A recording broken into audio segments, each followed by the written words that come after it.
할렐루야. 예, 복된 은혜 자리 잘 오셨습니다. 어제는 이 자리에 아이들, 우리 어린이들만 700여 명의 아이들이 모여서 또 복음을 듣고 또 하루 종일 아름답고 행복한 그런 우리 초청데이로 보냈습니다. 어제의 감동과 그 아름다운 소식을 영상으로 나누겠습니다.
감사의 박수 드리겠습니다. 예, 우리를 통해 또 어린 믿음의 자녀들에게 복음을 전하고 행복한 하루를 선물하신 하나님께 감사와 영광을 올려드립니다. 앞뒤좌우로 한번 활짝 웃으면서 인사 나누겠습니다. 당신과 함께하여 행복합니다. 당신과 함께하여 행복합니다. 네. 어제도 참 정말 행복했습니다. 섬기고 봉사하시는 분들도 보니까 그냥 기쁨으로 봉사하고, 그냥 아이들이 요즘 얼마나 참 귀하고 또 한 명 한 명이 얼마나 소중합니까? 그런데 어디에서 이렇게 아이들이 모여왔는지, 아이들이 함께하는 그 자리가 그냥 보기만 해도 흐뭇하고 아주 행복한 시간이었습니다. 이것이 다 무엇입니까? 우리가 봉사하고 섬기는 것이지만 이것 또한 사명이고 또 축복의 기회인 줄 믿습니다. 어제 우리 교사분들을 비롯하여서 또 곳곳에서 아름답게 섬기신 많은 분들, 정말 어제 해가 또 뜨거웠어요. 그래서 날씨도 참 좋았는데 그만큼 수고하신 분들의 아름다운 수고가 있었습니다. 우리 서로 축복하면서 감사합니다, 애쓰셨습니다. 네, 어린 자녀들과 함께 하신 우리 부모님들께도 감사를 드립니다. 마치 천국이 이루어진 것처럼 행복한 그런 시간이었습니다. 우리가 이 땅에 살면서 어느 곳이 이렇게 천국일까 생각을 해보면 천국을 비유할 수 있는 가장 가까운 곳이 두 곳이 있습니다. 어디일까요? 하나님이 창조하신 아름다운 가정, 천국과 같죠. 그리고 우리가 주 안에서 한 아버지로 믿음의 공동체가 된 어디죠? 교회 역시도 천국과 같고 천국과 같아질 수 있습니다. 왜 그렇습니까? 천국이 다른 곳이 아닌 하나님께서 함께 하시는 곳이고 하나님께서 다스리는 곳이 천국이기 때문에 그렇습니다. 그래서 우리가 신앙인으로서 이 천국에 대한 소망과 기대감, 그리고 천국에 대한 바른 알미 있어야 될 줄 믿습니다. 특별히 5월을 우리가 마무리하면서 정말 가정의 달로 보냈는데 더 천국과 같은 가정 이루시기를 축복합니다. 예수님이 이 땅에 오셔서 전하신 말씀, 가르치신 모든 것도 다 무엇과 그래서 관련이 있을까요? 천국과 관련이 있습니다. 예수께서 첫 번째 사역 공생에 들어가실 때 제일 먼저 기도하시고 40일 금식하신 이후에 사탄과 마귀를 말씀으로 물리치셨습니다.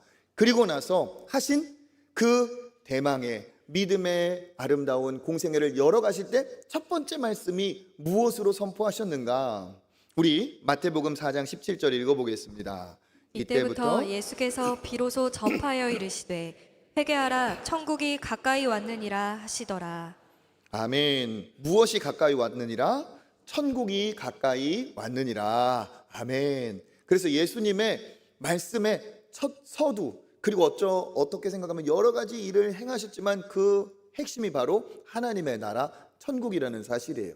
그래서 예수님은 제자들을 파송할 때에도 너희들이 가서 또 전파하라. 무엇을? 천국을 전파하라 하셨어요. 그리고 예수께서는 이렇게 천국을 전파하시면서 우리에게도 기도할 때 제일 먼저 기도해야 될 것이 바로 하나님의 나라다 그러면서 예수께서 기도에도 말씀을 해주셨습니다. 우리 주기도문이죠. 6장 10절 읽어보겠습니다. 나라가 임하시오며 뜻이 하늘에서 이루어진 것 같이 땅에서도 이루어지이다. 아멘. 여기서 나라가 임하시오며 하는 이 나라가 세상의 나라일까요? 아니죠. 하나님의 나라입니다. 그러니까 이것이 곧 무엇입니까? 천국을 기도하라 하신 것이죠. 나라가 임하기를 기도해라. 그 뒤에 보면 뜻이 하늘에서 이루어진 것 같이 어디에서도 땅에서도 이루어지기를 기도해라. 그러니까 그 하늘도 무엇을 나타내는 것일까요? 천국이고 천국이 이 땅에 이루어지기를 기도하라 하셨습니다. 그래서 예수님의 그 사역의 정말 핵심을 말한다면 천국, 하나님의 나라이고 예수님은 우리에게 하나님의 나라를 가르쳐 주시고 예수님은 하나님의 나라를 선포하시고 하나님의 나라를 우리에게 열어주셨습니다. 그런데 우리가 여기에서 천국을 총체적으로 예수님이 말씀하신 온전한 천국을 이해해야 됩니다. 왜 그러느냐? 오늘 말씀에 보면 그렇잖아요. 나라가 임하시오며 우리가 생각할 때는 그 나라로 들어가야 되는데 그 나라가 오기를 기도하라는 거죠. 회개하라 천국이 가까이 왔다. 우리가 천국 가는 거지 천국이 우리에게 온다고 얘기하세요. 그러니까 천국이 이상하다. 우리가 나중에 세상을 떠났을 때 천국은 가는 곳인데 천국이 온다고 임하기를 기도하라고? 그러니까 천국은 예수님이 말씀하신 천국은 나중에 미래에 아직 오지 않은 들어가야 될 천국만 있는 것이 아니라는 거죠. 그러면 천국은 뭐가 있다는 겁니까? 여기에 지금 오늘 오는 천국도 있고 임하는 천국이 분명히 있다는 거예요. 그것을 예수님이 기도하라 하셨습니다. 이것을 보면 이게 무슨 의미일까 생각하면 이것이 바로 천국의 폭넓은 의미라는 거예요. 천국은 가는 천국도 있지만 오는 천국도 있습니다. 왜 그렇습니까? 우리가 나라를 이렇게 국가에 이루어질 때 나라에 3요소가 있어요. 뭐가 있죠? 그렇죠. 국민이 있고 국토가 있고 또 마지막 한 가지가 뭐 있어요? 그렇죠. 주권이 있어요. 주권이 있어야만 이게 온전해집니다. 그렇죠? 그러니까 예를 들어서 다른 나라에 있어도 대사관은 그 주권이 그 대사관 그 나라에 있기 때문에 자기 땅이라고 해도 들어갈 수가 없어요. 그렇죠? 이게 뭡니까? 주권이 중요하다는 거예요. 우리나라도 똑같은 국민이고 똑같은 영토지만 여기를 일제 강점기 때 주권을 빼앗기니까 다른 나라처럼 우리가 살 수밖에 없었어요. 그러니까 나라의 가장 핵심적인 개념은 무엇이냐? 통치, 주권, 다스림이라는 거죠. 그러니까 하나님께서 우리에게 구하고 예수께서 기도하라 하신 건 무엇이냐? 나중에 가서 들어갈 천국을 위해서도 준비하는 것이 맞지만 지금 우리가 사는 이 자리에서도 하나님의 나라가 임하여 하나님이 우리를 다스리시기를, 하나님이 우리를 통치하시기를 어떻게 해라? 기도하고 꿈꾸고 이루어 가라. 이게 이 땅에서 이루어 갈 천국의 또 다른 풍성한 개념입니다. 그래서 우리는 가는 천국도 있지만 오는 천국도 있고, 우리가 나중에 맛볼 놀라운 완성의 천국도 있지만 지금 성령 안에서 맛보는 놀라운 하늘의 천국도 있다는 사실이에요. 할렐루야. 그러니까 우리 안에 예수님이 계시고, 우리 안에 계신 예수님이 나를 다스리시고 통치하시고 내가 거기에 순종하면 내 마음에 무엇이 임한 거예요? 천국이 내 마음 안에 임한 것이죠. 믿음의 가정 안에 믿음의 부모가 있고 믿음의 자녀가 있어서 그 가정이 하나님의 말씀으로 순종하여 진행한다면 그 가정이 어디에가 무엇이 임한 겁니까? 천국이 그 가정에 임한 것이고, 말씀으로 통치받는 그 가정이 천국과 같은 행복과 기쁨이 넘칠 줄 믿습니다. 그러니까 우리는 이 천국을 늘 사모하고 가는 천국도 준비하지만 임하는 천국도 우리가 간절히 원해야 되겠죠. 그래서 우리가 알 수 있는 게 무엇입니까? 이 천국은 그러면 어떻게 왔는가? 내 힘과 노력으로 하나님의 통치를 이룰 수가 없죠. 누가 오시면서 그 하나님의 나라 천국, 하나님의 통치가 이루어졌을까요? 예수 그리스도가 오시면서. 그래서 마가복음에는 시작할 때 하나님의 나라가 바로 예수님의 복음으로 시작된다고 선포하고 있어요. 우리 마가복음 1장 1절 읽어보겠습니다.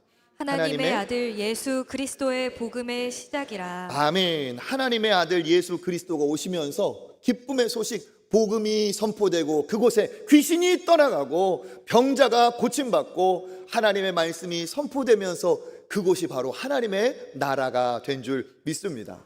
그러니까 이 하나님의 나라는 지금도 우리가 사모하고 기도해야 될 내용이에요. 왜 그렇습니까? 마치 우리가 6.25 전쟁에 한 고지를 놓고 밀고 당기고 전쟁을 하면서 누가 거기에 깃발을 꽂느냐에 따라 그곳이 자유민주주의가 되기도 하고 공산주의가 되기도 하잖아요. 그런 것처럼 이 땅은 지금 죄와 사망과 돈과 쾌락과 이 모든 세상의 역사가 지금 주관하고 있어요. 이 땅에서 우리가 이길 수 있고 예수 그리스도의 천국의 통치를 이루어 가야 될 줄 믿습니다. 그것이 우리의 사명이에요. 그러면 그것을 어떻게 이루게 됩니까? 어떻게 이룰 수 있습니까? 우리를 통해 예수 그리스도가 천국의 복음으로 이 땅에서 하나님의 나라를 이루어 가게 하실 줄 믿습니다. 그러니까 우리의 사명은 무엇입니까? 내 안에 천국이 임하고 나로 인해 천국이 우리 가정에 임하도록 하고, 나를 통해 내가 다니는 직장에 천국이 임하도록 하고, 내가 다니는 학교에, 이웃에게, 곳곳에 이 나라 이 민족에, 그리고 세계 열방까지 복음으로 하나님의 나라가 이루도록 우리가 달려가는 것이 주께 받은 사명인 줄 믿습니다. 이것이 하나님의 나라의 놀라운 개념이죠. 그래서 예수님은 이러한 개념 자체가 이 땅에는 없기 때문에 이 하나님의 나라, 이 놀라운 신비를 가르치실 때 무엇을 사용하셨는가? 이 땅에 없는 것이기 때문에 비유를 통해서 가르쳐 주셨어요. 비유를 통해 그 창세전에 있었던 그 비밀을 드러내 보여주셨습니다. 그래서 오늘 말씀도 있죠. 우리 34절과 35절 읽어보겠습니다. 예수께서 이 모든 것을 우리에게 비유로 말씀하시고 비유가 아니면 아무것도 말씀하지 아니하셨으니 이는 선지자를 통하여 말씀하신 바 내가 입을 열어 비유로 말하고 창세부터 감추인 것들을 드러내리라 함을 이루려 하심이라. 아멘. 이 모든 것을 비유로 말씀하시고 비유로 말씀하시면서 창세전에 감추었던 것을 어떻게 드러내신다. 그러니까 예수님께서 비유로 말씀하시는 것은 귀 있는 자가 듣게 하시려고 그런 의미도 있지만 이것은 이 땅에 있는 개념이 아니기 때문에 비유를 통해서 정말 아름답게 드러내신다는 말씀입니다. 그래서 오늘 우리가 읽은 이 겨자씨의 이야기도 천국을 설명하기 위한 비유예요. 그러니까 이거를 그냥 이 땅에 있는 우리의 생각으로만 이해하기에는 정말 어마어마한 개념이 이 안에 들어있죠. 우리 오늘 말씀 13장 31절 읽어보겠습니다. 또 비유를 들어 이르시되 천국은 마치 사람이 자기 밭에 갖다 심은 겨자씨 한 알 같으니. 아멘. 비유를 들어 천국을 설명하십니다. 천국을 마치 무엇이라고 말씀하십니까? 겨자씨 하나, 겨자씨 하나. 겨자씨도 뭐 여러 한 포대도 아니고 한 알 한 알. 이 겨자씨를 하나 심는 것이 바로 천국이래요. 그런데 여러분, 겨자씨가 얼마나 작은 사이즈인지 아시죠? 그 나라의 비유가 겨자씨면 우리나라 우리 식대로 비유 작은 것을 우리 뭐라고 합니까? 아이고 뭐만큼? 눈곱만큼 이런 거죠. 겨자씨가 아이고 진짜 이렇게 작은 건 누구의 간? 돼지 소의 간? 벼룩의 간. 그렇죠? 있으나 마나 너무 작은 것을 벼룩의 간이라고 해요. 그러니까 이 겨자씨는 농사 짓는 것 중에, 심는 것 중에 제일 작은 거예요. 이 겨자씨가 얼마나 크게 다는가 한번 사진으로 보여드릴게요.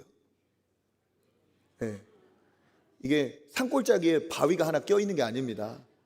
엄지와 검지 사이에 작은 뭐가 겨자씨 하나가 이게 껴있는 거예요. 됐습니다. 주머니에 있어도 있는지도 모르고 들고 다녀도 무거운지도 모르는, 있으나 없으나 마나 할 것 같은 이 작은 것이 바로 뭐라고요? 그게 겨자씨래요. 그런데 여기서 우리는 정말 질문할 수밖에 없어요. 왜? 천국, 들어가는 천국, 임하는 그 놀라운 천국이 이 작은 겨자씨 하나라고? 신비, 비유. 그럼 이 의미가 무엇일까? 이것은 바로 하나님의 통치, 천국의 시작을 이야기하고 있습니다. 하나님의 나라가 어떻게 시작하는지, 그 첫 모양이 어떠한지, 그것을 이 겨자씨로 얘기하고 있어요.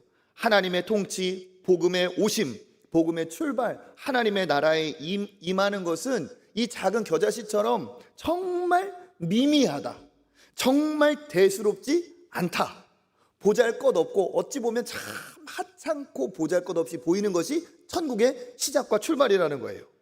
실제로 이 천국을 여시기 위해 오신 예수님이 어떠셨는지를 보면 진짜 이 말이 맞다는 것을 우리는 동의합니다. 예수님이 오실 때 어떻게 하셨습니까? 어마어마한 왕족, 귀족의 가문으로 오셨습니까? 아니죠. 지극히 평범하다 못해 하층민이라고 말할 수 있는 그러한 가정이었어요. 정말 순진한 여린 소녀 마리아의 몸에, 그리고 아버지로 만난 사람은 누굽니까? 대단한 직업을 가진 사람이 아니라 정말 목수 요셉이었어요. 목수의 아들로 오셨어요. 그 천지를 창조하신 예수께서 여자의 몸에 그 태아로 임하셨다는 사실입니다.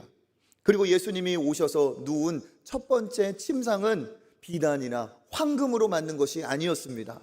무엇이었죠? 동물의 밥통인 말 구유가 예수님의 첫 번째 몸을 누인 이 땅의 침상이었어요.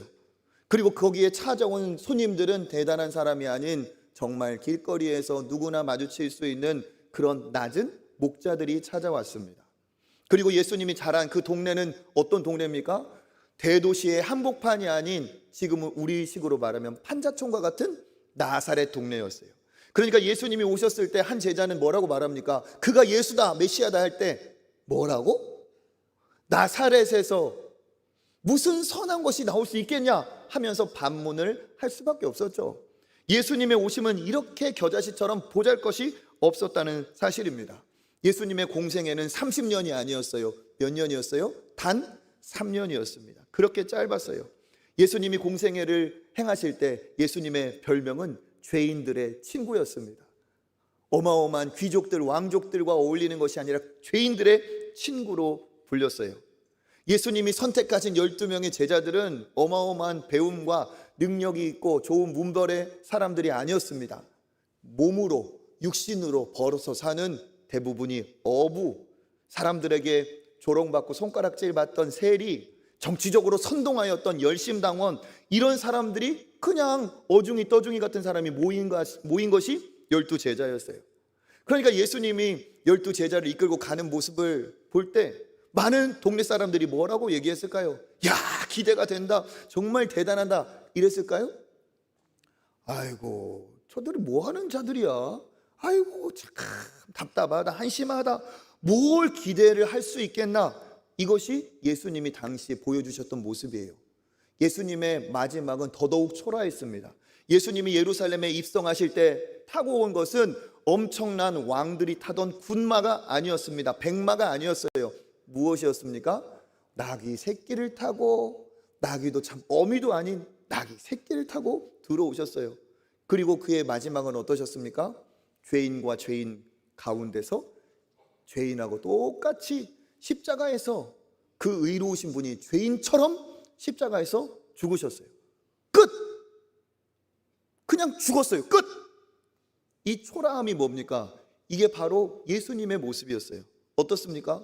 대단한 어마어마한 기대감을 하나도 여기서 찾을 수가 없어요. 그냥 겨자씨, 있으나 마나 하찮은 겨자씨 같은 것이 예수님의 삶이고 제자들의 삶이었습니다. 그런데 어떻습니까? 사람들이 끝이라고 하는 그 십자가에서 그 끝으로 끝났나요? 아니라는 거예요. 어떤 일이 벌어졌어요? 놀라운 반전이 일어났어요. 그것을 오늘 또 얘기하고 있어요. 우리 32절의 상반절 한번 읽어보겠습니다. 이는 모든 씨보다 작은 것이로되 자란 후에는 풀보다 커서 나무가 되매. 아멘. 모든 씨보다 어떻게? 작은 것이었지만 자란 후에는 뭐가 됐다고요? 그렇죠. 풀보다 큰 나무가 되었어요. 그러니까 예수님이 이 땅에 오셔서 십자가에 죽으실 때까지는 그냥 겨자씨에서 겨자씨로 끝을 내버렸습니다. 그런데 어떤 일이 벌어졌습니까? 그 겨자씨가 심겨졌을 때는 그냥 작은 씨니까 겨우 그냥 풀 한 포기 정도라고 예상할 수도 있겠죠. 그런데 그 작은 풀 정도가 아니고, 풀이 아니고 무엇이다? 나무가 되었다. 그 나무가 어떻습니까? 씨앗에 비하면 압도적인 크기고 폭발적인 성장이죠. 그러니까 예수님의 이 땅에 오심, 천국의 시작은 작고 미약할지 모르겠지만 그 심겨진 씨앗은 어마어마한 권능으로 영향력을 행사하는 일이 벌어진다는 사실입니다. 하나님은 겨자씨 같은 예수 그리스도의 그 천국으로 엄청난 놀라운 역전을 이루어 가신다는 사실이에요. 얼마나 멋집니까? 하나님이 행하시는 일이 이와 같아요. 하나님이 일하실 때는 진짜 여러분 지금 경험해 보셨을 거예요. 하나님이 일하실 때는 대단하지 않아요. 엄청난 일이 막 누구를 통해 벌어질 것 같지 않아요. 그런데 하나님이 일단 일하기 시작하시면 사람들이 생각할 수도 없고 손도 댈 수 없는 놀라운 일이 그 하나님의 손을 통해 이루어지는 줄 믿습니다. 그것을 여러분 기억하시고 여러분이 경험하시기를 축복합니다. 하나님이 일하시면 대반전이 일어나는 거예요. 겨자씨가 나무가 되는 것처럼. 이것은 큰 압도적인 하나님의 역사를 얘기하고 있어요. 그러니까 십자가 역시도 마찬가지죠. 예수님의 십자가를 사람들은 끝이다, 절망이다, 망했다, 사람들은 생각합니다. 그렇지만 십자가는 어떻습니까? 사람들이 끝이라고 했지만 사람들이 모든 것이 죽음으로 다 묻혔다라고 할 때 하나님의 역사가 본격적으로 사람들이 끝이라고 하는 죽음에서 시작된 줄 믿습니다. 그러니까 하나님의 역사는 뭡니까? 사람들이 끝났다고 한 그 지점에서 하나님은 또 다른 역전의 역사를 이루어 가신다는 사실이에요. 십자가에서 예수님은 죽었지만 죽은 것으로 끝나지 않았습니다. 예수님이 십자가에 죽으신 그 죽으심이 무엇이 되었습니까? 3일 만에 죽은 자 가운데서 다시 살아나셔서 부활하신 줄 믿습니다. 그 부활하신 예수님은 어떻게 하셨습니까? 죄를 담당해서 십자가에서 우리의 모든 죄를 해결하시고 십자가에서 다시 사시는 놀라운 죽음을 이기시는 승리를 이루신 줄 믿습니다. 죄를 이기신 예수 그리스도, 사탄 마귀를 박살내신 예수 그리스도, 죽음을 이기신 예수 그리스도 안에서 그가 첫 열매가 되시고 예수 안에 있는 자들은 누구든 그 다음에 부활의 영생을 얻는 줄 믿습니다. 그러니까 다 끝나고 모든 것이 묻혔다라고 할 때 예수님의 부활의 역사는 모든 사람에게 축복이 되고 승리가 되었습니다. 이게 무엇입니까? 겨자씨처럼 볼품없고 미약한 것이 어마어마한 나무가 된다는 이와 같은 하나님의 방법이고 하나님의 신비이죠. 그 이후에 어떻게 되었습니까? 이 복음은 제자들에 의해서 예루살렘과 온 유대와 사마리아와 땅끝까지 전파되어 믿는 자마다 구원을 얻게 하시는 하나님의 능력이 된 줄 믿습니다. 이것이 다 어떻게 시작되었습니까? 무엇으로부터 시작되었습니까? 땅끝까지 이르는 누구든지 구원하는 이 생명의 역사가 어디서부터 시작했습니까? 카메라를, 필름을 막 되감기를 하면 무엇이 나와요? 작은 겨자씨 같은 예수님의 오심이 나온다는 사실이에요. 작은 겨자씨지만 예수 안에 있는 죽음도 이기는 생명력이 그 겨자씨 안에 있기 때문에 예수 그리스도의 사심과 죽으심으로 죽음과 죄와 모든 사단의 권세가 박살이 난 줄 믿습니다. 그것이 바로 무엇이에요? 하나님의 아들 예수 그리스도의 복음의 시작이라. 할렐루야. 그러니까 작다고 해서 무시할 작은 겨자씨가 아니었다는 거죠. 그 안은 겉으로 볼 때는 별 볼 일 없는 것처럼 작은 있으나 마나한 것처럼 보이지만 그 안에는 마치 농축된 우라늄처럼 핵폭발을 일으킬 만한 어마어마한 생명의 역사가 그 복음 안에, 예수 안에 있다는 사실입니다. 작은 초소형의 겨자씨 같은 복음, 천국이지만 하나님이 그 생명으로 역사하시며 초강력의 권능으로, 성령의 권능으로 폭발이 일어나서 모든 열방을 구원하고도 남는 하나님의 능력이 이루어지는 줄 믿습니다. 복음이 무엇입니까? 복음이 바로 이런 것이에요. 그러니까 복음이 누구에게든 심겨지기만 하면 그 복음으로 그 사람은 뒤집어질 수밖에 없어요. 복음은 생명이기 때문에 아무리 작아도 복음이 심겨지면 그대로 머물러 있지 않습니다. 복음이 들어가면 그 생명이 살아 움직이고 그 사람을 변화시키고 그 사람으로 하여금 그 가정도, 만나는 사람들도 변화된 그로 인해 선한 이 생명의 파장이 흘러갈 수밖에 없어요. 그래서 어떻게 됩니까? 예상치 못한 기대 이상의 상상을 초월하는 이 작은 씨가 풀 한 폭이라도 되겠나 하지만 그 작은 씨에서 나무가 되고 어마어마한 생명의 역사가 일어나는 그 놀라운 반전과 역전이 복음 안에, 겨자씨 안에 있는 줄 믿습니다. 그러니까 이 생명의 겨자씨가 들어가서 나무를 이뤄가는 사람은 어떻습니까? 막을 수가 없어요. 그 작은 것이 무슨 일을 하겠나, 그 복음 한마디 예수 그리스도가 무슨 일을 하겠나 하지만 그 예수 그리스도가 심겨져서 그 인생의 변화를 맛본 사람은 그 생명력으로 아무리 핍박이 있어도, 아무리 고난이 있어도, 아무리 어려움이 있어도 그 사람은 변하게 되어 있고, 변한 그 사람으로 그 가정과 사회와 직장과 나라까지 뒤집어지는 역사가 일어나는 줄 믿습니다. 그 겨자씨 복음 안에 있는 생명력은 기필코 사람을 살리고 새롭게 하는 능력인 것을 믿으시길 축복합니다. 이걸 이미 역사가 증명하고 있어요. 이 현실도 증명하고 있어요. 요즘도 공산 국가에서 가장 핍박하고 강력하게 막으려고 하는 것이 무엇입니까? 무엇이에요? 복음이에요. 하나님의 말씀이에요. 그들은 복음, 하나님의 말씀이 대중들에게 전해지는 것을 극도로 막고 있습니다. 그것으로 인해서 막 사형도 하고 어마어마한 일을 벌이고 있어요. 왜 그럴까요? 그들이 힘을 과시하는 게 아니에요. 무엇입니까? 이 복음이 갖고 있는 이 놀라운 생명력과 파급력을 오히려 그들은 힘으로 누르고 있지만 그들의 진정한 본심은 이 복음을 어떻게 하고 있어요? 두려워하는 거예요. 이것이 퍼지기만 하면 어마어마한 일이 벌어진다는 것을 알고 있기 때문에 사탄 마귀가 그 뒤에서 이 복음을 강력하게 막고 있어요. 왜 그렇습니까? 이 하나님의 말씀이 들어가기만 하면 그 사람이 바뀌고 사회를 바꿀 수 있는 능력이 말씀 안에, 이 겨자씨 안에 있기 때문에 그런 줄 믿습니다. 이 북한에서 나쁜 일을 저질렀어요. 뭡니까? 젊은 10대 청소년들을 이렇게 공개로 처형하는 일이 벌어졌어요. 아시죠? 왜 그런 일을 벌였습니까? 우리나라 드라마를 봤다고 죽였어요. 얼마나 악합니까? 그런데 여러분, 드라마 본 게 그렇게 죽을 죄일까요? 그런데 그들에게는 죽을 죄처럼 무거운 거예요. 왜 그럴까요? 나만이 이렇게 우리 나라가, 대한민국이 잘 살고 있고 자유가 있고 정말 그들과 비교해서 어마어마한 평안한 삶을 누리고 있다는 것을 그들이 알게 되면 뒤집어지는 거예요. 그러니까 힘을 과시하는 것 같지만 그들은 어때요? 이 소식을, 이 우리나라의 소식을 차단하고 막고 있어요. 그런데 여러분 생각해 보세요. 북한에 있는 사람이 남한의 소식만, 대한민국 이 나라의 소식만 알아도 그렇게 두려워하는데, 이 땅이 전부인 줄 알고 이 눈에 보이는 세상 나라가 전부인 줄 아는 사람이 영원한 하나님의 나라가 있고 그 나라가 영원하고 그 영광이 무궁하며 그곳을 통치하시는 하나님의 나라가 진정 임하고 있다, 우리는 그곳을 향하고 있다, 그곳에 들어가야 된다는 것을 경험한다면, 그것을 확신한다면 휴전선 너머의 나라만 알아도 사람이 뒤집어지는데 영원한 하나님의 나라를 본 사람이 안 뒤집어질 수 있을까요? 뒤집어진다는 사실이에요. 그리고 그 나라를 위해서, 영원한 하나님의 나라를 위해서 이 땅에 사는 100년의 이 나라의 이 땅의 삶을 멋지게 더 살아갈 수 있는 일이 벌어지죠. 무엇으로? 겨자씨 같은 예수 그리스도의 복음의 능력을 체험할 때 이런 일이 벌어지는 줄 믿습니다.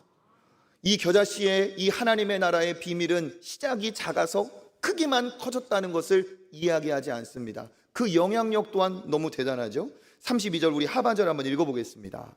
나무가 되매 공중의 새들이 와서 그 가지에 깃들이느니라. 아멘. 나무가 되어서 그냥 울창해졌다 이것으로 끝나지 않아요. 나무가 되었어요. 이것이 반전이죠. 근데 반전으로 끝나지 않아요. 풍성한 은혜가 있습니다. 어떤 은혜가 있을까요? 공중에 새들이 앉아요. 새들이 날다가 지치고 피곤하면 앉을 곳이 필요한데 어디에? 그 겨자씨가 만든 그 나무에 새들이 날아와서 쉬고 안식하고 다시 회복한다는 거예요. 이게 무엇을 말하는 겁니까? 겨자씨 같은 복음이 하나님의 통치가 작게 들어와도 엄청난 영향력이 있지만 그 영향력 안에는 무엇이 있어요? 쉼이 있고 평안이 있고 안식이 있다는 거예요. 그냥 나무 한 그루만 커진다는 게 아니라 예수 믿은 나만 출세한다는 것이 아니라 내가 받은 축복으로 내가 이룬 이러한 아름다운 나무가 된 이 성공으로 성장으로 누군가 품어줄 수 있는 안식처가 되고 누군가 안아줄 수 있는 쉼이 그 사람을 통해 이루어지는 줄 믿습니다.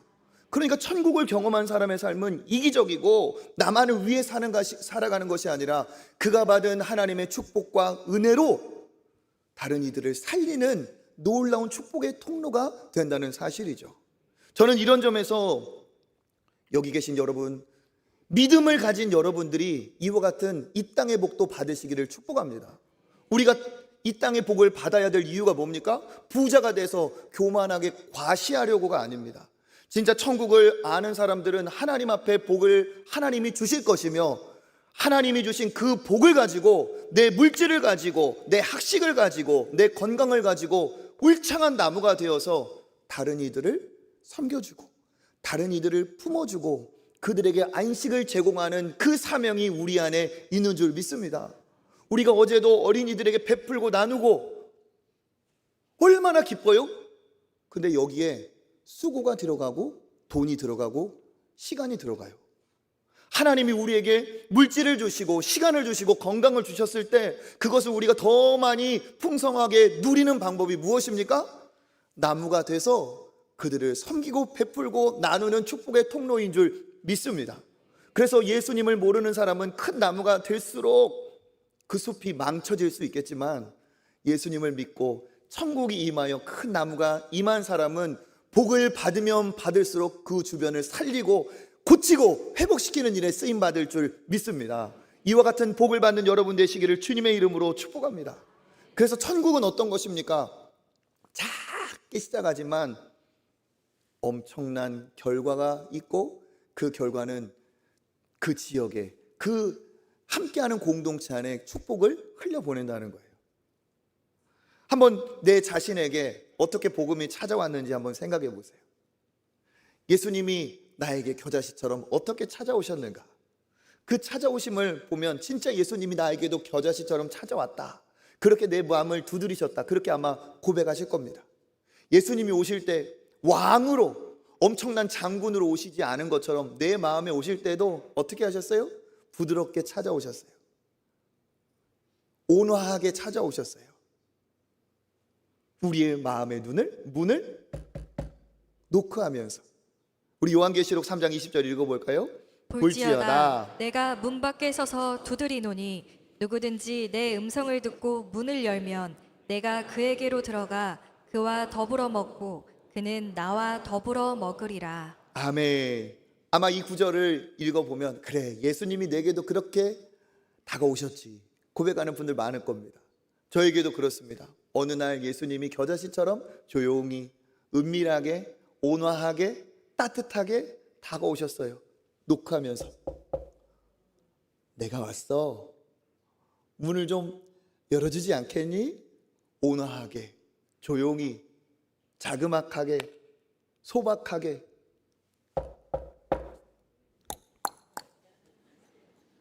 그때 어떻게 했어요? 우리가 그 음성을 듣고 그 부드러운 음성에 막 힘에 굴복당하고 막 권세에 눌려서가 아니라 주님 알겠어요, 저도 마음의 문을 열겠어요 하면서 내 마음의 문을 열었어요. 그때 주님은 겨자씨처럼 우리 마음에 부드럽게 들어오셨어요. 이 말씀처럼 내가 너에게 들어가서 어떻게 하셨어요? 통치하리라, 다스리리라, 정복하리라. 그러지 않으셨죠? 나와 함께 더불어 먹고 나와 함께 마시고 하면서 우리에게 그렇게 부드럽게 찾아와 주셨어요. 그날 우리는 그 작은 찾아오심이지만 그 겨자씨가 나무가 되는 것 같은 어마어마한 사랑에 감동하고 감격하는 날이 되었을 겁니다. 저에게도 예수님은 그렇게 찾아오셨습니다. 작게, 부드럽게, 온화하게.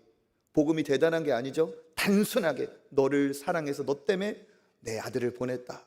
내가 너를 사랑해서 너를 위해 내 생명을 바쳤다. 그 씨앗이 마음에 심겨졌습니다.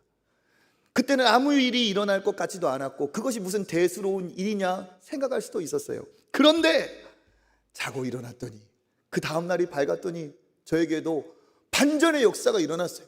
그 조용히 찾아오신 예수님이 내 안에서 일하시기 시작하는데 이전과 같이 살고 싶지 않은 놀라운 반전의 역사. 할렐루야. 그 작게 찾아오신 예수님이 그 전까지 그렇게 선생님들에게 10년, 20년 배운 윤리, 도덕, 열심히 잘 살아보라는 그 권면들, 어머니, 아버지에게 들었던 가정교육 다 나를 바꾸지 못했는데 그 복음이 나에게 들어오니까 이전과 같이 살고 싶지가 않아요. 이전 것을 버릴 수 있는 용기가 생기고 새로운 삶을 택할 수 있는 놀라운 결단이 그 복음 안에 찾아오고 그 복음의 역사가 저에게도 나무와 같은 놀라운 역사를 이루어 주셨습니다. 그 복음은 나에게 찾아오셔서 세상을 아름답게 볼 수 있는 새로운 눈을 주시고 구원의 감격과 은혜 중에 다시 멋지게 비전을 가지고 영원한 하나님의 나라의 그 아름다운 그날을 바라보며 멋지게 살게 저에게 인도해 주셨어요. 세상이 변화된 줄 알았는데 알고 봤더니 하나님이 나를 변화시키니까 세상이 달라 보였던 것이죠. 그리고 나서 어떻게 되었습니까? 말씀이 꿀송이같이 달고 성령이 나를 통해 역사하시는 그 경험을 하니까 시편 23편의 1절 여호와는 나의 목자시니 내게 부족함이 없으리로다. 예수님 한 분으로 만족하는 놀라운 기쁨과 만족을 체험하게 되었습니다. 그 뒤로 약했던 나는 강한 내가 되었고 겁이 많았던 나는 담대한 내가 되었습니다. 그리고 무엇이든 주님이 기뻐하시면 행할 수 있는 용기가 생겼고 무엇이든 주님이 기뻐하지 않는다면 버리고자 하는 마음이 생겼어요.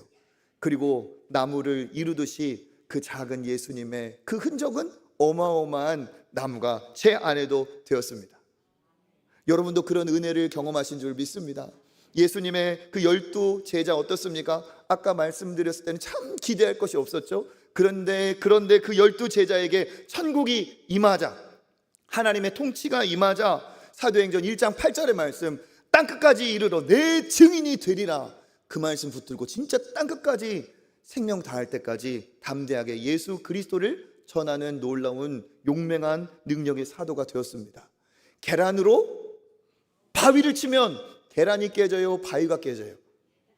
그렇죠. 바위가 깨질 리가 없습니다. 그들은 진짜 세상 앞에 거대한 바위 덩어리 앞에 달걀, 계란과 같은 부족하고 어떻게 보면 힘없는 자였어요.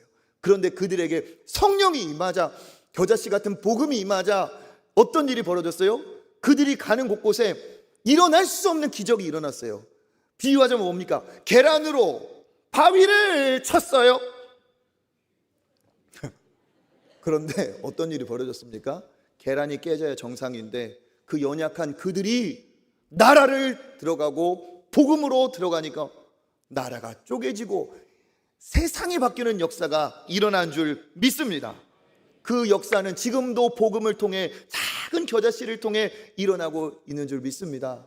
여기 계신 분들 중에서도 우리 가족의 대단한 분이 아니라 정말 시집온 우리 엄마, 그때 정말 연약했던 막내 동생, 이왕 복음이 전해지려면 아빠한테 전해져가지고 막 쭉쭉쭉 내려가면 금방일 텐데 하나님의 방법 역사는 막내, 그냥 힘없는 어떤 며느리, 힘없는 자를 통해서 하나님이 어떻게 해요? 그 가정의 모든 제사를 없애버리고 가정을 뒤집는 역사가 어때요? 지금도 일어나고 있어요. 할렐루야. 지금도 이루고 계신 분이 이 자리에도 계신 줄 믿습니다. 계란으로 바위가 안 깨진다 하지만 주님이 함께 하시면 바위건 태산이건 깨질 수 있음을 여러분 믿으시고 체험하시기를 축복합니다. 140년 전에 우리나라에 들어온 젊은이들도 선교사의 직함을 달았지만 20대 중반에 그냥 학생들이었어요. 학생들, 대학부, 청년부 우리로 말하면. 근데 그들에게 무엇이 있습니까? 뜨거운 복음이 있으니까, 겨자씨가 나무를 이루어서 어마어마한 그 하나님이 주신 복음에 열정이 있으니까 그것을 가지고 우리나라에 들어왔어요. 마치 쉴 곳을 찾고 싶지만 쉴 곳을 찾지 못했던 공중을 뱅뱅 돌던 불쌍한 그 새 한 마리, 새보다 연약한 우리나라에 선교사들이 들어와서 우리나라 백성들에게 쉴 곳을 제공하는 나무가 되어줬어요. 그 품 안에서 하나님을 경험하고, 그리고 어떻게 되었습니까? 그들이 정신이 깨고 생각이 바뀌고 소망이 없고 절망적인 압제를 받던 그 나라에서 소망과 하나님 앞에 비전을 가지고 나라를 바꿔가기 시작했어요. 얼마나 놀라운 일이 벌어졌는지 모릅니다. 여러분, 일본에서 이수정이라는 사람을 통해 한글 성경이 선교사님이 오기 전에 번역이 됐다는 얘기를 들었을 거예요. 저 중국에서도 비슷한 일이 같은 시기에 벌어졌어요. 중국 선교사로 영국에서 파송받은 존 로스라는 선교사님이 만주 지역에 있다가 선교 여행을 내지로 다녔어요. 그러다가 우리나라 압록강 좀 너머에 고려문이라는 곳이 있었는데, 그곳은 홍삼을 파는 우리나라 개성 홍삼 장수들이 국경을 넘어서, 그러니까 어떻게 보따리 장수처럼 그렇게 돈을 벌던 그 시장이에요. 거기를 방문하게 됐어요. 거기에서 조선이라는 나라를 알게 됐어요. 거기에서 홍삼 장수를 봤어요. 그 홍삼 장수를 보고 조선이라는 나라를 듣고 한국말을 조금씩 배웠어요. 그런데 이 조선이라는 나라도 복음이 필요하지 않은가, 겨자씨 같은 마음이 생겨서 그 존 로스 선교사님이 조선 말로 한글로 성경을 번역하기를 결단합니다. 그리고 시작합니다. 그런데 한글로 번역하면 한글 선생님이 있어야 되지 않겠어요? 홍삼 가지고 나왔다가 쫄딱 망해버린 홍삼 장수들이 거기 있었어요. 서경조 이런 사람, 우리나라의 초대 기독교 지도자라고 하는 사람들이 다 그런 사람이에요. 돈을 주고 고용을 해서 성경, 이 한글 성경 번역하는데 조사로, 그 사람들을 조수로 데리고 한글 번역을 시킨 거예요. 그러면서 철자를 맞춘 거예요. 그런데 이들이 성경을 번역해야 되다 보니까 성경을 어떻게 하겠어요? 읽고 또 읽다가 성령을 체험한 거예요. 그래서 그들이 선교사님한테 자원해서 개종하여 세례를 받고 성경이 번역되자 어떤 일이 벌어졌어요? 그들이 먹고 살기 위해서 그렇게 떠들던 그들이 겨자씨 같은 놀라운 반전을 경험하고 그 성경책을 들고 목숨을 걸고 압록강을 넘어서 자기 고향에서 복음을 전했어요. 곳곳에서 예수 그리스도를 전하는 일이 그때 벌어졌어요. 선교사가, 원더우드 암페젤러 선교사가 이 땅에 왔을 때 놀랄 수밖에 없었어요. 복음이 전해지기 전에 성경이 있는 것도 신기한데 이미 그 성경으로 복음을 믿고 신앙인들이 세례받기 위해서 기다리고 있었어요. 그 나라가 어떤 나라입니까? 우리나라예요. 어떻게 이런 일이 벌어집니까? 겨자씨 같은 복음이 들어가니까 이 놀라운 일이 벌어졌어요.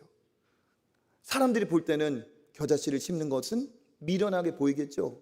이게 무슨 대단한 일이 벌어지겠냐. 하지만 하나님은 지금도 그 일을 이루어 가시는 줄 믿습니다. 그래서 사람들이 볼 때는 겨자씨를 심는 것, 복음을 전하는 것은 정말 미련하게 보여요. 하지만 이 전도의 미련한 것으로 하나님은 놀라운 일을 지금도 이루어 가고 있는 줄 믿습니다. 고린도전서 1장 21절입니다.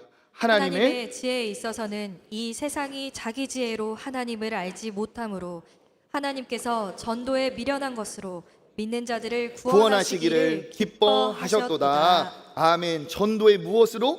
미련한 것으로.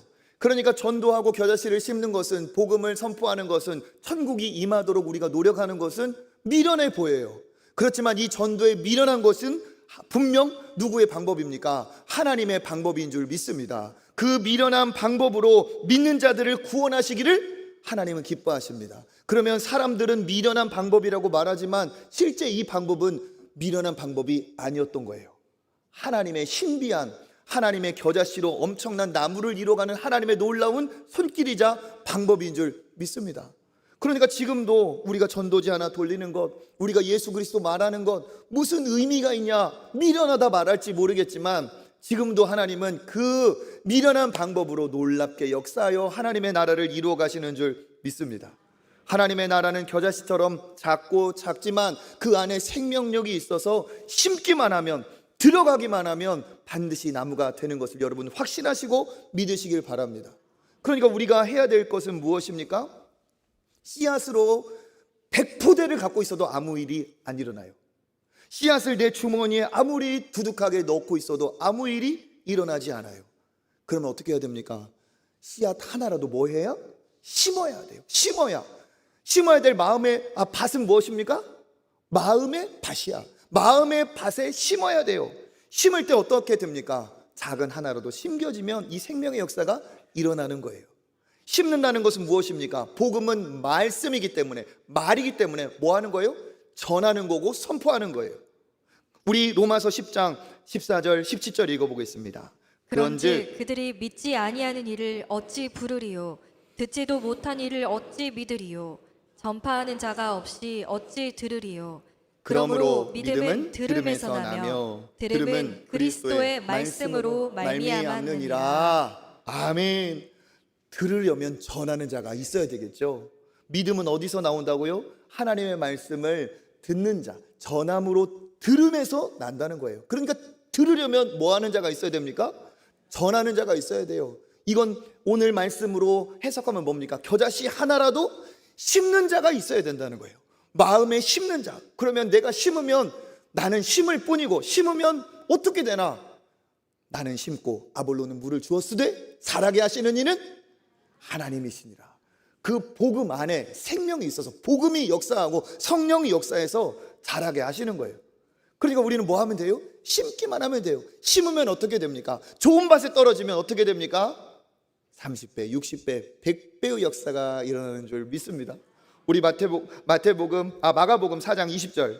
좋은 땅에 뿌려졌다는 것은 곧 말씀을 듣고 받아 30배나 60배나 100배의 결실을 하는 자니라. 아멘. 이 30배, 60배, 100배의 결실이 하나님이 행하시는 거예요. 겨자씨를 나무가 되게 하시는 하나님이 작은 씨앗 하나도 100배의 복으로 하나님께서 이루어 가시는 줄 믿습니다.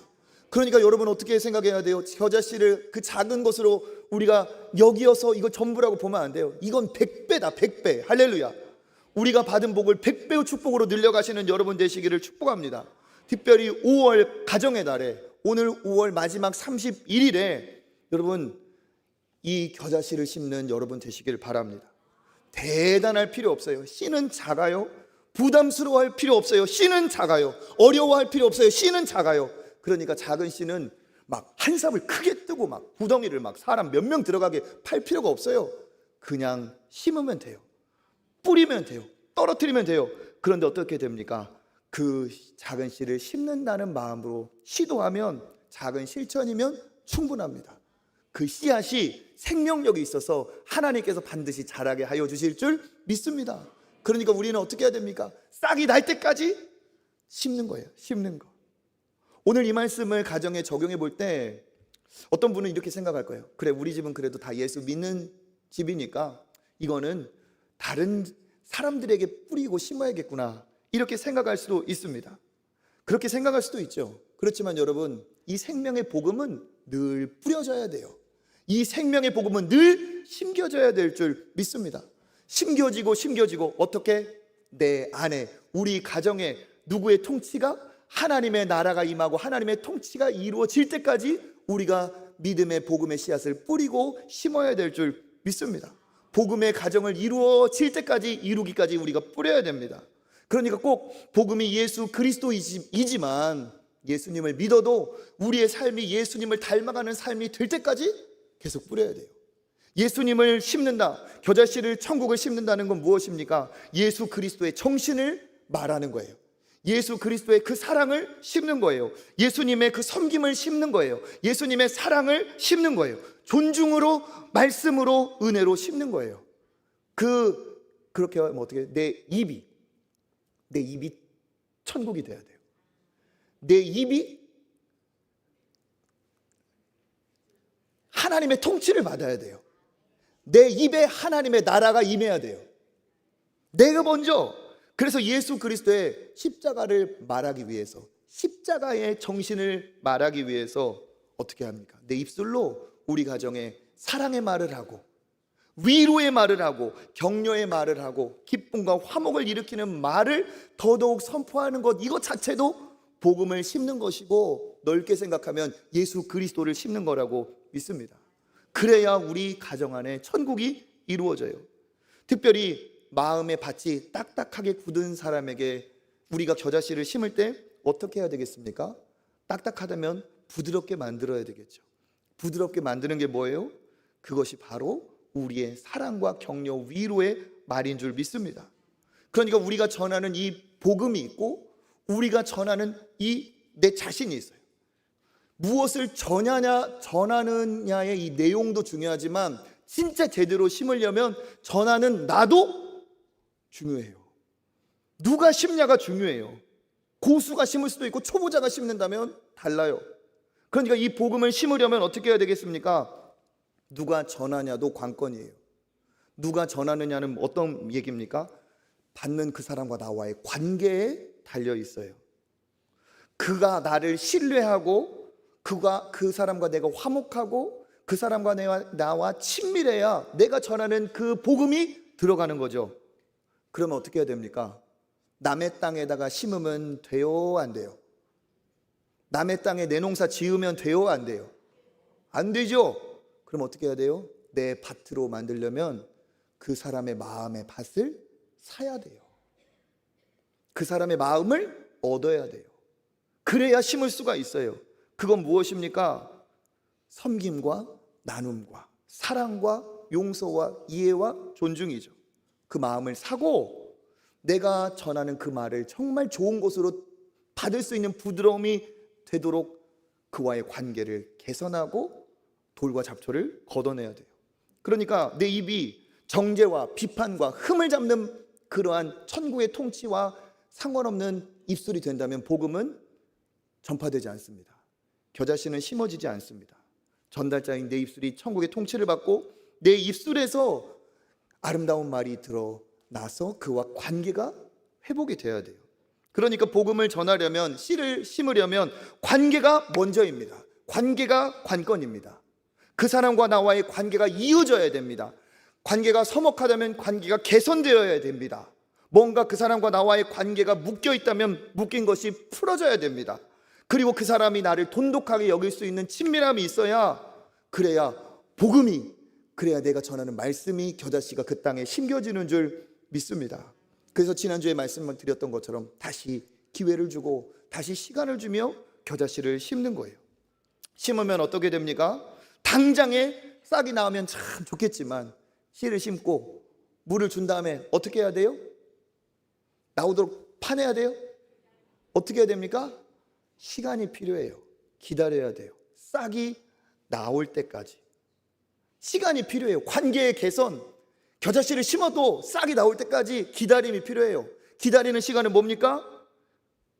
기도하는 시간이에요. 하나님이 역사하시기를. 그러면 어떻게 됩니까? 반드시 씨는 싹이 될 줄 믿습니다. 씨는 반드시 우물트게 될 줄 믿습니다. 그때 여러분 이때 잘해야 돼요. 야, 내가 수고한 게 얼마나 하는데 이제 겨우 요만큼 싹이 나왔네. 진짜 이렇게 헛웃음이 나올 수 있어요. 내가 엄청나게 노력했는데 겨우 싹이 나왔으니까. 근데 여러분 이때 주의하셔야 돼요. 이 싹은 무엇이 될 싹입니까? 나무가 될 싹이에요. 그러니까 그 싹을 어떻게 여겨야 돼요? 그 작은 싹을 나무처럼 여겨야 돼요. 이 작은 싹이 반드시 나무를 이루고 많은 공중의 새가 깃드는 놀라운 축복의 통로가 될 것이다. 우리 자녀들에게 여러분 복음의 씨앗을 심었다면 자라도록 기다려줘야 돼요. 그리고 아이들이 조금 노력할 때 그것을 어떻게 해야 돼요? 반응해줘야 돼요. 예를 들어서 애들에게 오늘 아침에 일어나서 이부자리를 정리했어요. 아이고 오늘 해가 어느 쪽에서 떴나?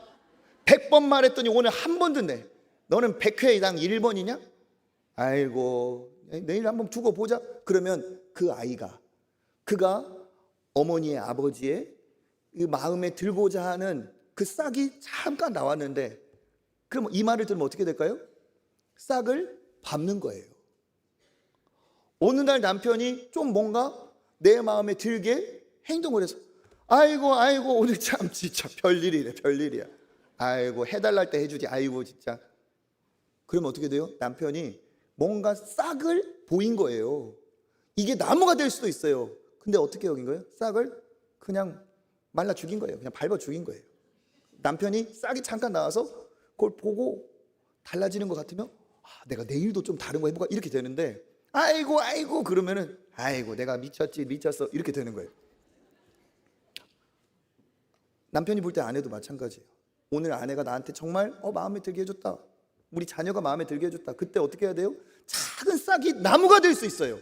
그러니까 어떻게 해요? 복음은 살리는 말이에요.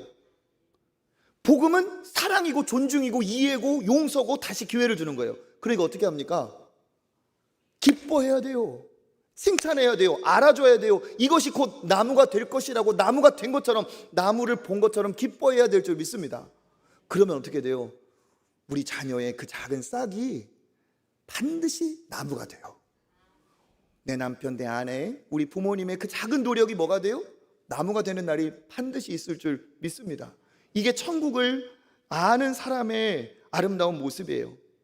그리고 어떻게 합니까? 진짜 이것이 잘 되기를 바란다면 비료를 줘야겠죠. 칭찬해주고 그것을 인정해주고, 뭐니 해도 뭐니 한 번이라도 주고. 그러면 어떻게 돼요? 하나님이 더 잘 자라게 하여 주실 줄 믿습니다. 그래서 저는 오늘 이제 가정의 달 마지막 날이잖아요. 저는 그래서 이 복음의 씨앗을 여러분 가정에 다 오늘부터 심으시기를 바랍니다. 꼭 예수님 잘 믿어라, 예수 믿고 천국 가자, 세례 받아야지, 이 말만 복음이 아니라 너를 사랑하고 너는 소중하고 너는 우리에게 너무 귀한 존재고, 이것을 깨닫고 알게 해주는 것도 겨자씨고 복음인 줄 믿습니다. 그러니까 어떻게 해야 돼요? 우리가 노력하면 돼요. 제가 이렇게 청소년 사역을 오래 하면서 느낀 바는 그렇습니다. 오늘 가서 그러면 내 아들에게 사랑한다고 해야지. 가서 아들아 엄마가 사랑해, 그러면 아이들이 좀 놀라요. 좀 그건 좀 자제해 주시는 게 좋아요. 왜냐면 한 번도 안 오던 엄마가 갑자기 와서 사랑한다고 뜬금없이, 그러면 아이들이 생각하는 게 갑자기 왜 이래 또? 그러면서 뭐 해달라고 할 때 해주지, 막 나 또 뭐 시키려고 막 이렇게 하거든요. 사랑한 다음에 애들이 더 뜬금없어서 어때 화낼 아이들도 있어요. 중요한 게 뭐라고요? 관계는 사랑을, 제가 이렇게 보니까 우리 자녀들이 부모에게 듣고 싶어 하는 말, 그 관계가 다시 회복되고 새로운 첫 단추가 끼워지는 말이 있어요. 그건 뭐냐면 사과하는 말이에요. 미안하다는 말이에요.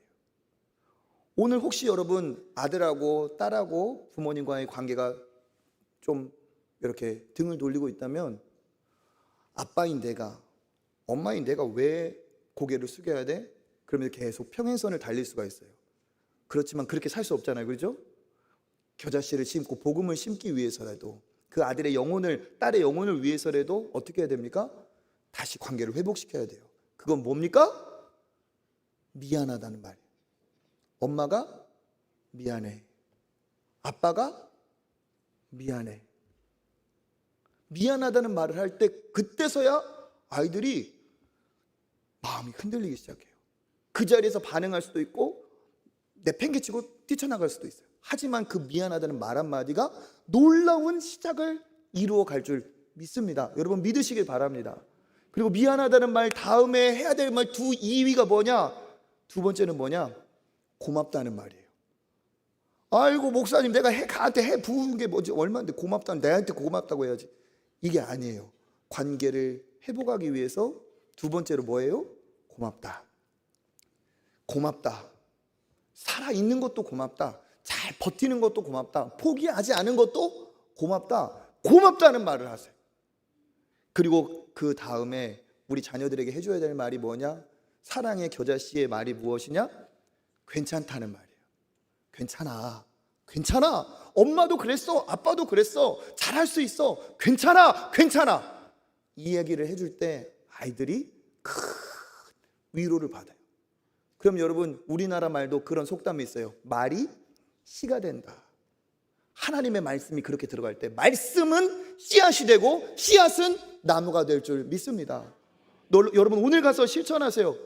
지금 부모님과의 관계, 자녀의 관계 미루지 마시고 애들 조금이라도 어릴 때, 젊을 때 해결해야 이게 풀어지지, 아니면 너무 오래 가요.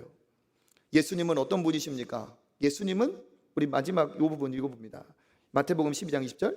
상한 갈대를 꺾지 아니하며 꺼져가는 심지를 끄지 아니하기를 심판하여 이길 때까지 하리니. 아멘. 예수님은 상한 갈대조차도 꺾지 않으시는 분이고, 예수님은 꺼져가는 심지조차도 끄지 않으시는 분이래요.